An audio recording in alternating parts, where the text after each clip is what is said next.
Welcome to the Dave Palma Show, the podcast that revives, restores, and awakens your innermost capabilities. You have the training and the talent to succeed, but do you have the guts to fail? I love what I do. When you love what you do, you want to be the best at it. Today is about the power of you. You will change the world. Find your path to success through the journey of those who have succeeded. And now, your host, Dave Palma. Hi, welcome back to the Dave Palma Show. And with me in this episode, I have someone who is a conflict resolution coach who helps Asian American leaders advance in their career and life journeys. Jerry Fu, welcome to the Dave Palma Show. Hi Dave, thanks for having me. Oh, delighted to see you here. Jerry. I've encountered a lot of conflicts. My background's firefighting, so I was firefighting for most of my professional career before, going into coaching and doing podcasting, etc. So, I'm aware of it. I'm not doing exactly what you're doing, but just to give my listeners, before we go into the work you're doing, just give my listeners an idea. Tell us about your background and what you was going through that led you into the work you're doing now. Yeah. It'll be a 100-mile sprint in 30 minutes, but we'll see what we can do. Yeah, no, it's fine. Yeah, basically my parents came over here from Taiwan for grad school initially, and part of the reason they wanted to come over to the U.S. to make a different life for themselves was that they were tired of the threats from China. That was a safety thing for sure. And so they felt like the wiser risk to take was to start a new life in the U.S. So when was that roughly? I've got a politics degree as well, so about 76. Yeah, well, it doesn't change. Right. Like China's still threatening Taiwan, so that's a whole other I know. tangent. It's just before the Tiananmen Square. Massacre. The thing. Yeah, because I went to Tiananmen Square 2 years ago actually. Put it on my Instagram. It's still there, I think. No, it's not there now. I went back to China later that year and they didn't kick me out, so that's all right. Because obviously I was rubbing it in a bit. This is what happened at Tiananmen Square, because I think it was the 40th anniversary when I was there in 2019. So. Yeah. Anyway, it's something to celebrate. But we're good. It's again, some things never change, right? And so anyway, my parents come over here and they settle in Wisconsin, which is where I was born, and there are some Asians there, not a big community, and between just feeling like an outsider and just trying to fit in other places, right? Because now I'm too American for my Taiwanese family, but I clearly don't fit in here, right? Well, so, you was born there, it's just like me. Obviously I'm from African Caribbean and Mauritian, which is an island near Madagascar, the film Madagascar. So. Yeah. So culturally, I know the background, but like you, I was UK born, so. Oh wow! Yeah. You take on the culture of what's around you, don't you? Really? But obviously, also taking in the culture of what your family's, direct mother and father's kind of teaching you as well, Absolutely, yeah. So from there, actually, childhood was actually pretty simple and normal. Nothing scarring or anything like that. It wasn't until the academics probably got higher stakes where some of the emotional scars come in, because my dad's job took us down to Tennessee when I started 6th grade, and when you started 6th grade. This is like 92 or 91 or 92. No, it's when you started 6th grade. When I started 6th grade. And so this is when they started applying the academic program, quote to say, doing SAT books on Saturday mornings and things. And SAT, it was tough just because my dad taught me the same way my grandpa, his dad taught him, telling me my head was made of concrete if I didn't get a math concept soon enough.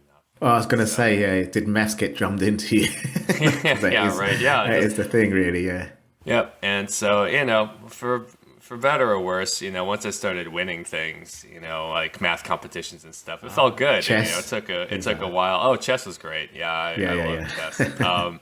Both the American and the Chinese kind, actually. And so, yeah, I mean, high school, did well, was finished in top 10 in my class, got into a good university here in Houston, actually, called Rice. And so, me being very short-sighted, I thought that was enough, right? Oh, got into a great school, and okay, now I can take the gloves off and, kind of coast. Yeah. It's like, no, now you're just getting started, right? Now, now you have to work harder. It's like, oh shoot, now I'm going up against even harder competition than than what I did in my high school. And the first wake-up call hit when I got a C in organic chemistry.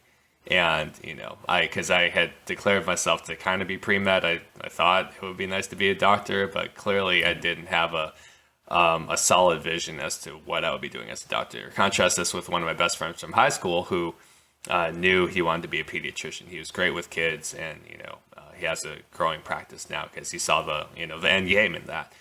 For me though, right, for a kid who had his mom looking over his shoulder, making sure that he didn't mess up or get too distracted with other things. Now when that that guidance isn't there, right, and I'm not leading myself, right, this is what happens, right. I said, well, in my mind, right, oh, well, not going to bother with med school. That's just death, right? I didn't want that shame of getting rejected or even waitlisted for med school. And so I said, well, what else can I do? I still want to do healthcare, but what else is out there? So I said, well, pharmacy seems pretty viable. So let me convince pharmacy schools that I would make a good pharmacist, and let me try that out. And so finished pharmacy school, moved back to Knoxville, where my family was now, and decided to take my mom's advice to work for a chain pharmacy for a couple years and just deal with that. And so the problem was that I wanted to actually work for a different chain, but she thought otherwise, just because even though she's never worked a day in her life in pharmacy, she felt like she knew what was best for me, right? Moms always know best. And so so depends on the situation. Oh, absolutely. No, I mean, even if they don't know, they're still going to insist that they know, right? Yeah, that's right. And I got complacent working for this chain pharmacy because at one point I actually had flexibility scheduling, things like that. So I said, well, what, as long as I'm better than 70% of my working colleagues, my boss seemed to be pretty happy with me. So I just left it alone at that. But once that window of scheduling flexibility and, free time kind of went away, when I transferred to a different store, I said, okay, now I'm unhappy again. Right now, this is about 5 years into my career with them, and I said, okay, nope, I don't care if you give me a third week of vacation. The other 49 still stink. It's not worth it. And so I wanted to get into teaching pharmacy students, but I didn't have a PhD or a residency. But a friend of mine who worked for a pharmacy consulting company here in Houston said, hey, I got promoted. My previous teaching position's open. Do you want to apply for it? I said, absolutely. And so I convinced the company to take a chance on me. I'm walking away from a full-time position with benefits to take a part-time position with the hopes of earning a full-time position. And right, this company was highly covered. Huh? Oh, it was a drop in pay too. Yeah, absolutely. Yeah, hourly and quite the cut.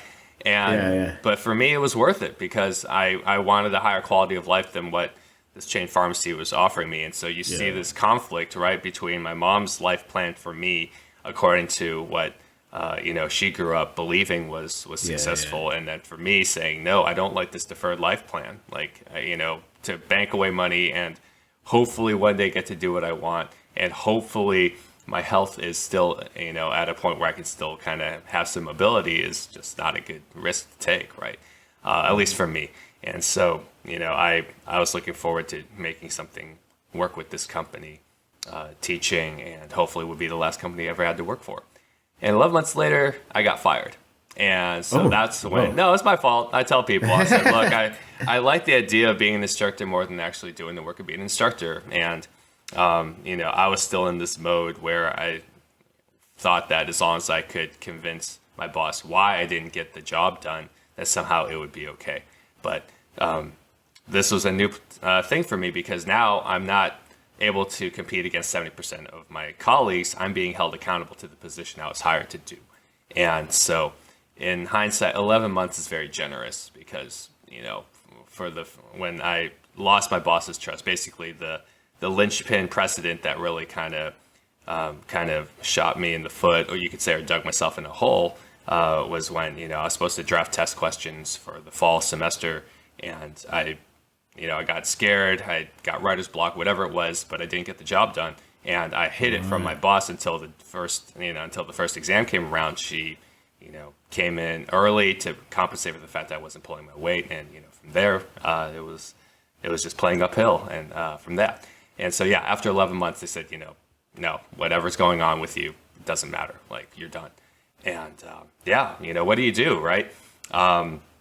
I had moved to Houston for this job, and I couldn't go back. They had filled my position already back home, and longest 4 miles drive home, Dave. Like and I'm like, what do I do? As in, what was going through your mind? You mean? Oh, absolutely, yeah. I just couldn't believe, and I thought about the shame and the embarrassment because everyone's going to ask, felt what like happened? grief as well. Oh yeah, yeah, absolutely. Yeah.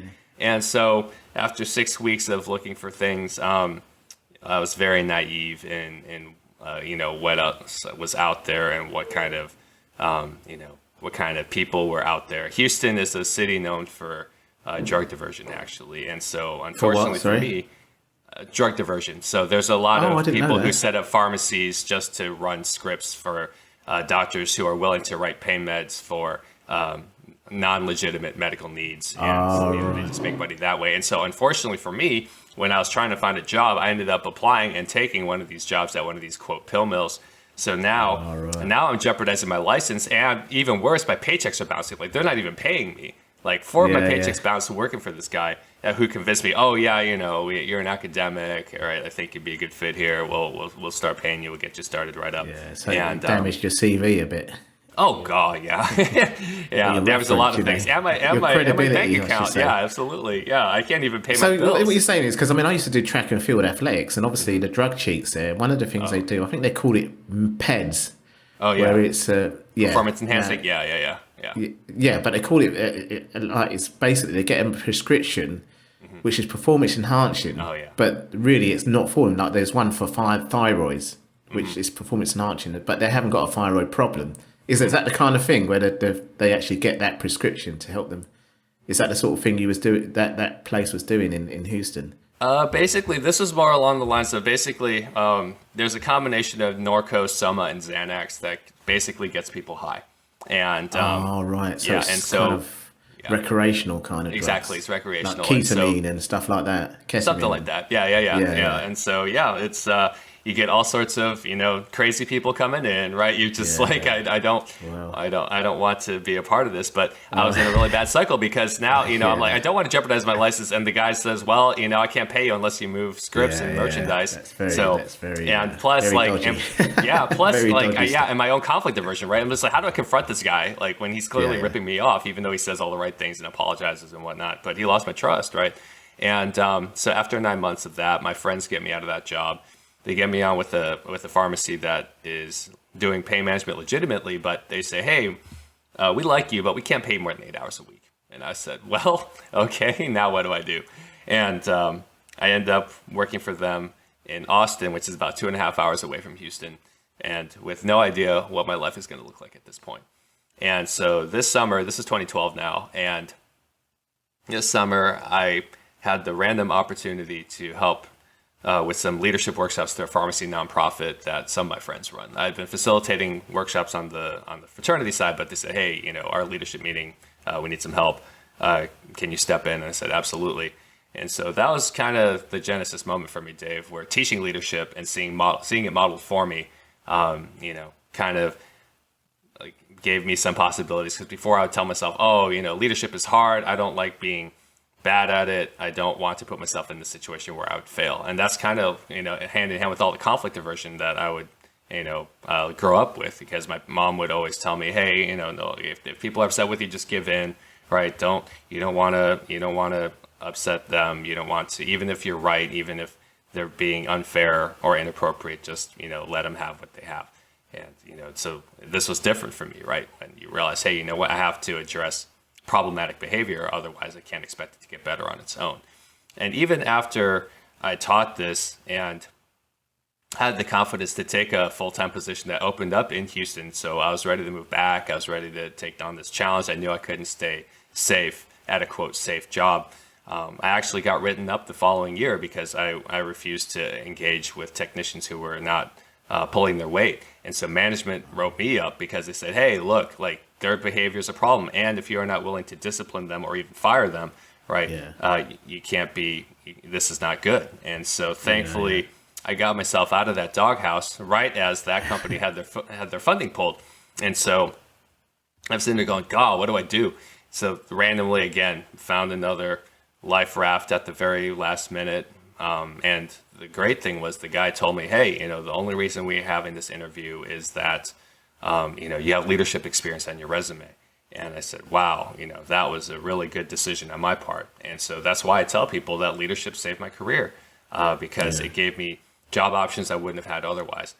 The wrinkle that I didn't want to admit to was that these jobs are like icebergs, like smaller pharmacy jobs that actually offer a good quality of life. These things are like icebergs. They melt after 1 or 2 years typically. Oh, and right. so the independent ones, not the chain ones, you mean? Exactly. Yeah. It's just really ruthless what insurances and bigger companies will do to kill off independent pharmacies. And it's a pretty ugly picture, and people, because we don't have that system in the UK. We don't, we don't have an we do have an insurance and private medical system, but it's very, a small, it's predominantly free healthcare through, kind of social tax, it's taken out taxes rather than a national insurance, Yeah, no, it's nice when you can rely on that. Private insurance is like the mafia sometimes, aren't they? Absolutely. Nope.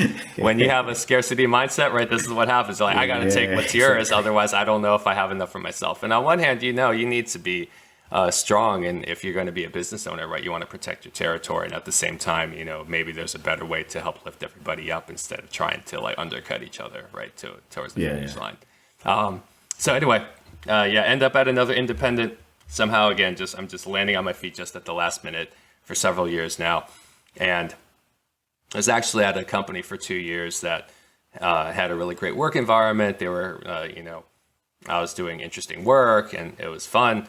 But yeah, again, just 2 years, insurance audits took them down because a lot of insurance companies, they audit pharmacies not to make sure all their T's are crossed and I's are dotted, but they're looking for excuses, to take money away. They were like, you didn't, it wasn't about, we're trying to prevent fraud, waste, and abuse. It is like we're looking for excuses to take money back for things we deem inappropriate according to our contract. So when my previous company went under 4 years ago, because they said, it's onslaught of audits, we can't keep up with it, we can't defend ourselves, so we're going to stop. I said, I'm tired of chasing scripts and tired of, fighting these insurance companies, but I love teaching these leadership workshops since I've consistently done since 2012. What would a career in coaching and facilitating and presenting look like on this topic that clearly means so much to me now? And self-declared as a coach, but still very scared of rejection, still very scared of failure. A lot of it's experience based, and it's like everybody's human, even doctors and pharmacists like yourself. They're all human, and they're not.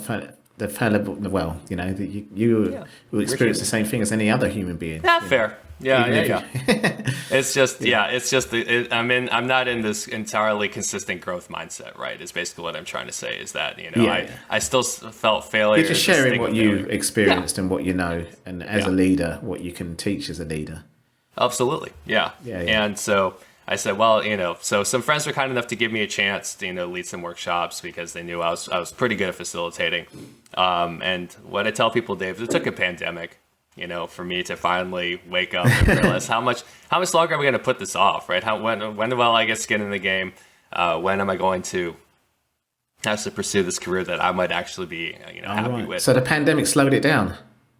The pandemic slowed. Well, I didn't open my business until October of last year. So, I hadn't. It kind of stalled. I only had a couple clients at that time. I had some like that. It was starting to ramp up right as the pandemic hit. Actually, I managed to get one of my bigger paying clients right before in February of 2020, right before the pandemic hit, and then it was just nothing right after that. That was hard. And yeah, had to learn. Thankfully, still have my day job as a pharmacist. That was hard. Yeah. Like, we still scraped by. Yeah. And then, in October of last Breaking year, even. Okay, oh God, yeah, I felt bad for my owners. They As were most like, people did. I mean, there's a lot of, I heard of millionaires literally going bankrupt because of the pandemic. It depends on the business you're in, obviously. But pharmacy is not really an issue because you need medicine in it. And obviously, that's one of the business that was open for business during. But you can imagine, obviously, the tourist business, if you had a travel agent, for instance, gyms, because I was a certified personal trainer wow. before I'm doing coaching and stuff like that. On the side, as a sideline to my firefighting career. But obviously, like you, through experience, I'm doing coaching. But yeah. But anyway, yeah. So without digressing too much. No, I mean that's fine. It's So basically, so I can see how it slowed down, and you had to make ends meet during the pandemic, and stuff like that. Just giving my own kind of empathy there, really. Oh, thanks. Yeah, absolutely, right. So, like I know. No, it's fine. I mean, my staff got sick, right? It was. I was at a breaking point. I couldn't go to my gym. Yeah, I couldn't go out dancing. Right. None of the support things that I had in place before the pandemic started were there anymore. And I remember just being at a breaking point, just, I'm Zoom meeting after Zoom meeting, just trying to stay connected with people.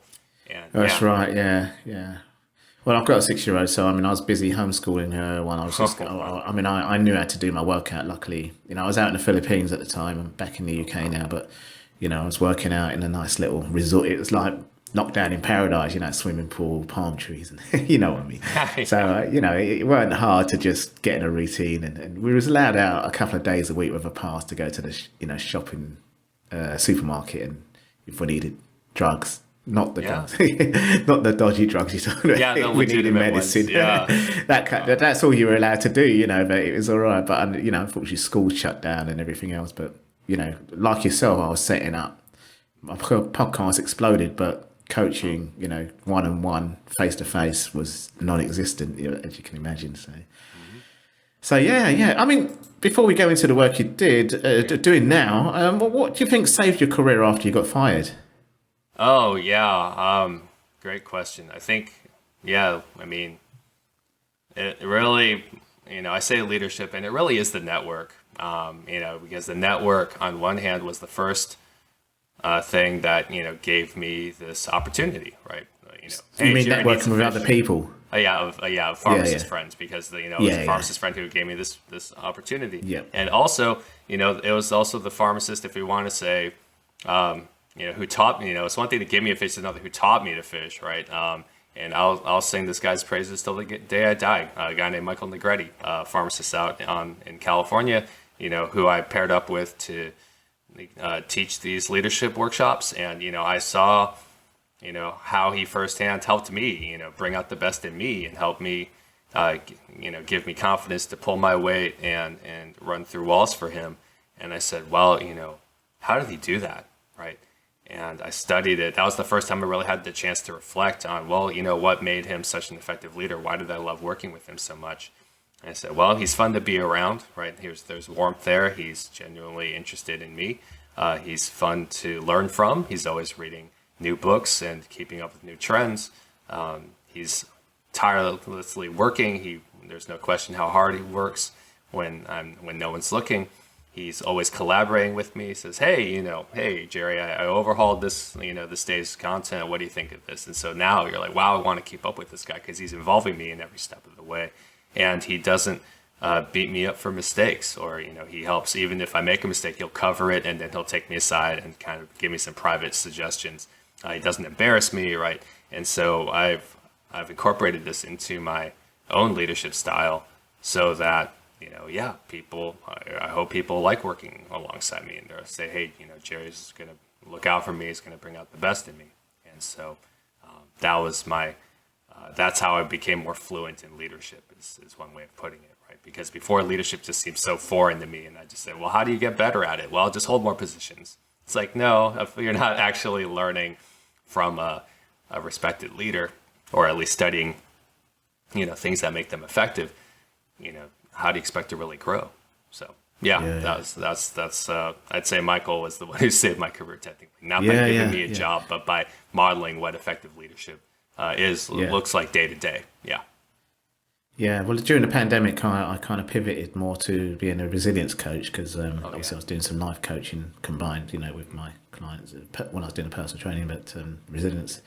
And some of those things you're talking about, are kind of qualities of resilience, networking, collaborating, and stuff like that, really, which keeps you resilient while going for it. So that probably is what probably was. It's all neuroscience based, so it probably is what saved your career in terms of getting that brain. Oh, it's up here. So, it's mindset exactly. first and foremost. If your mind's not Exactly. straight, it doesn't matter what other resources you have. If your mind's not Exactly. straight, Yeah. And these are produced naturally in the body, so no need for drugs for that. yeah, thank goodness. Excellent.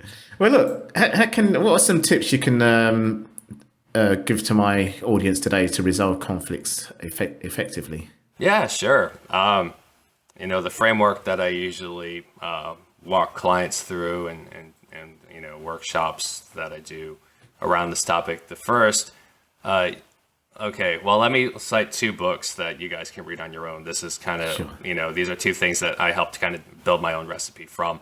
One is called Difficult Conversations, and the other is called For Conversations. You can find them both on Amazon. And specifically, the For Conversations talks about a specific type called the closure conversation. And they talk about how to apologize well. They talk about how to acknowledge, hey, there's a problem.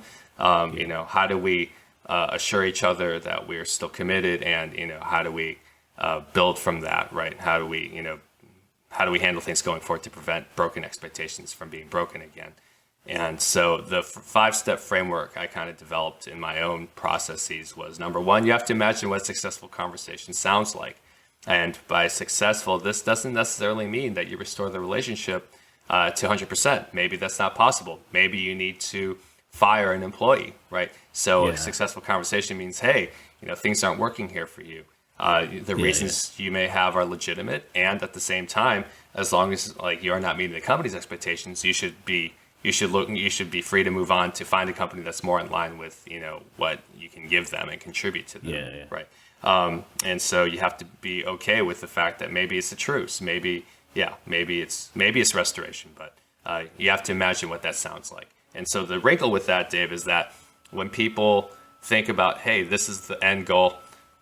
Time out. Yeah, sure. No problem. Okay.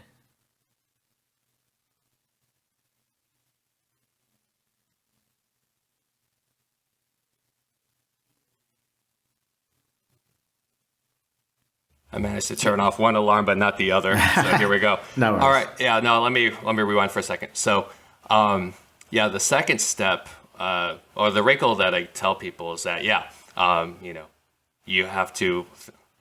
The wrinkle is that when you imagine what success looks like, now you have that possibility. You allow for that possibility that you can have a successful conversation, right? Because a lot of people say, well, I don't like this, and I'm just going to charge ahead. If you don't even know what kind of target you're heading toward, right? That's it's just not going to end well for you, because now you're kind of having to think on your feet, but you don't have a target to hit, right? Yeah. So that's why I say, okay, imagine what success sounds like. Number two, find 10 seconds of courage.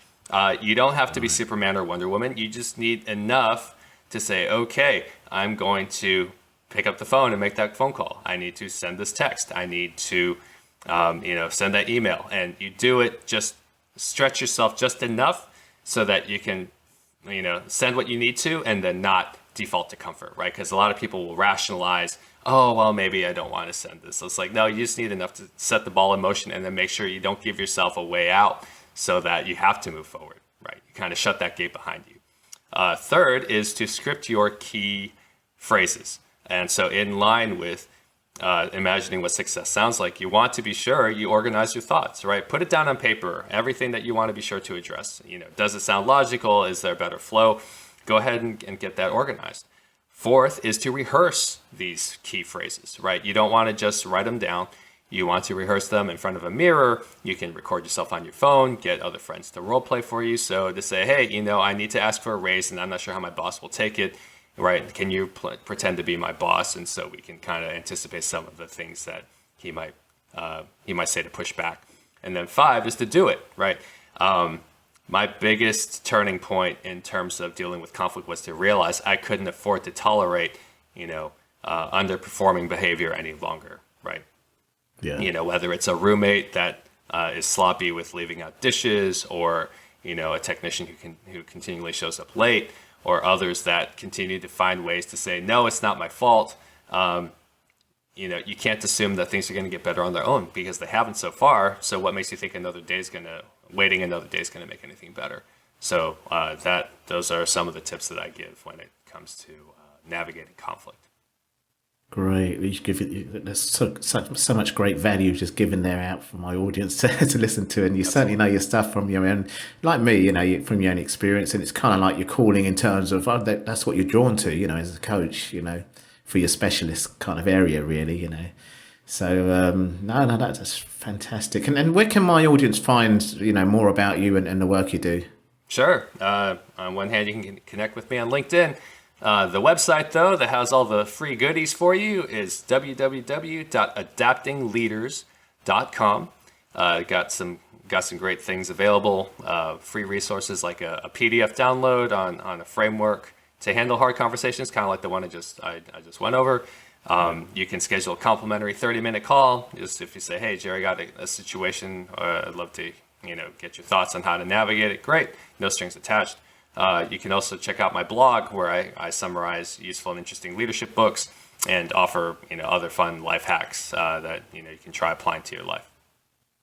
Excellent, Jerry. This has been actually great talking to you, and you know, really engaging with what you've learned, and you know, I think I'm probably going to learn something myself when I listen back on this while editing, and surely my audience as well will get some great value. And it's a pleasure having you on the show today. So thanks a lot for coming on the show and sharing this today. Yeah, glad to be here, Dave. Thanks for having me. And yeah, good luck, everybody. That's all for this episode. Thanks for listening, and remember, if you want to support what we do, then share, subscribe, and leave a review over on Apple Podcasts. Or head over to my website, davepalmer.com, and click on Rate Show. Well, that's all for now, but I'll see you in the next episode of The Dave Palmer Show. Follow us on Facebook, Twitter, and Instagram.